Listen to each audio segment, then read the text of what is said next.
আমার আশেপাশের আর্জেন্টিনার সাপোর্টারদের বিশ্বকাপ নিয়ে জিজ্ঞেস করলেই তারা বলবে, আরে বিশ্বকাপ তো আমগরেই। এবারও সবাই উড়াই ফেলবো, ব্যাক টু ব্যাক। আসেন আর্জেন্টিনার স্কোয়াড নিয়ে আলোচনা করে বোঝার চেষ্টা করি এই বিশ্বকাপে তারা আসলেই কতটুকু শক্তিশালী।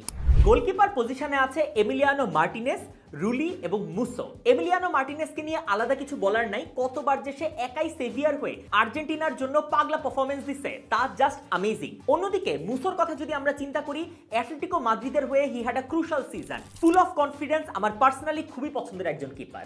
এবার যদি আর্জেন্টিনার সেন্টার ব্যাকদের নিয়ে একটু কথাবার্তা বলি, রোমেরো, লিসান্দ্রো মার্টিনেস এবং ওটামেন্ডি সবাই প্রুভেন প্লেয়ার, আর্জেন্টিনার জন্য পারফর্মও করছে। 38 বছর বয়সী ওটামেন্ডির লিডারশিপ এবং experience will be crucial for Argentina. Right back option হিসেবে রয়েছে মলিনা এবং মন্টিয়েল। মলিনা যেরকম উরুস ধুরুস শট মাইরে গোল দিয়ে দেয়, স্পেশালি যদি আমরা হেতাফে এবং রিয়াল মাদ্রিদের গোল দুইটার কথা চিন্তা করি, একদম পাগলা। Defensively Montiel will be a good option, যদিও এই দুইজনেরই কিন্তু ইনজুরি কনসার্ন রয়েছে। লেফট ব্যাক পজিশনে রয়েছে টাগলিয়াফিকো এবং ফাকুন্দো মেদিনা, যে কিনা সেন্টার ব্যাক হিসেবেও খেলতে পারে। এবার যদি আর্জেন্টিনার মিডফিল্ড নিয়ে কথাবার্তা বলি, এনজো, ম্যাকালিস্টার, ডি পল, পারেদেস এরা নিজের জীবনটা দিয়ে দিবে ফর দ্য টিম। এরা আর্জেন্টিনার হয়ে খেলতে নামলেই কিন্তু জাস্ট পাগলায় যায়। এরা একসাথে হার্ডওয়ার্ক করবে, একজন আরেকজনকে আপন করে নিয়ে একদম স্পির আপন করা স্বাদের মতো। এছাড়াও মিডফিল্ডে অপশন হিসেবে রয়েছে লো সেলসো, পালাসিওস এবং বার্কো। এবার যদি আমরা আর্জেন্টিনার ফরওয়ার্ডদের নিয়ে একটু কথাবার্তা বলি, Simeone will be crucial, work rate অন্য লেভেলের, একদম অফুরন্ত এনার্জি। এক মোমেন্টে দেখবেন ফ্ল্যাঙ্কে যায় অ্যাটাক করতেছে, অপর মোমেন্টে দেখবেন ট্র্যাক ব্যাক করে ডিফেন্ডারদের ডিফেন্সে হেল্প করতেছে। এই গরমে আমরাও যদি সিমিওনের মতো এনার্জি এবং সতেজতা ধরে রাখতে চাই, তাহলে দরকার একটু রিফ্রেশমেন্ট। আর এই রিফ্রেশমেন্টে আমাদের সঙ্গী হতে পারে আপন করা স্বাদের স্পি।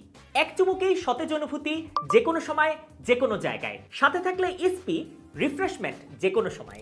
আপনারা হয়তো ভাবতেছেন যে ভাই আপনি শুধু কার ওয়ার্ক রেট বেশি, কে হার্ড ওয়ার্ক করবে এইসব নিয়ে কথাবার্তা বলতেছেন, ম্যাজিকটা আনবে কে? এইটা নিয়ে আসলে টেনশন করার কিছু নাই, কারণ দুনিয়ার সবচেয়ে বড় ম্যাজিশিয়ান লিওনেল মেসি আর্জেন্টিনার হয়েই খেলে, যে সিঙ্গেল হ্যান্ডেডলি যে কোনো ম্যাচের রেজাল্ট ডিসাইড করে দিতে পারে। অলসো তার লিডারশিপ এবং প্লেয়ারদের তার জন্য জান দিয়ে দেওয়া, এইটা আর্জেন্টিনার জন্য খুবই ইম্পর্টেন্ট হবে। নিকো পাস হলো আরেক ম্যাজিশিয়ান, যে কিনা একটা চমৎকার সিজন কাটায় আসতেছে। টাইট স্পেসে বল বের করা, ball control, he will be a treat to watch.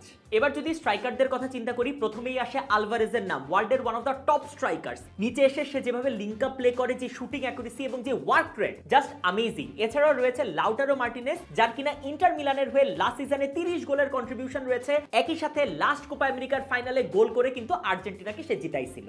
এছাড়াও স্কোয়াডে রয়েছে আলমাডে এবং নিকো গঞ্জালেস। এটাই ছিল মোরললেস আর্জেন্টিনার স্কোয়াড নিয়ে আমার চিন্তা ভাবনা।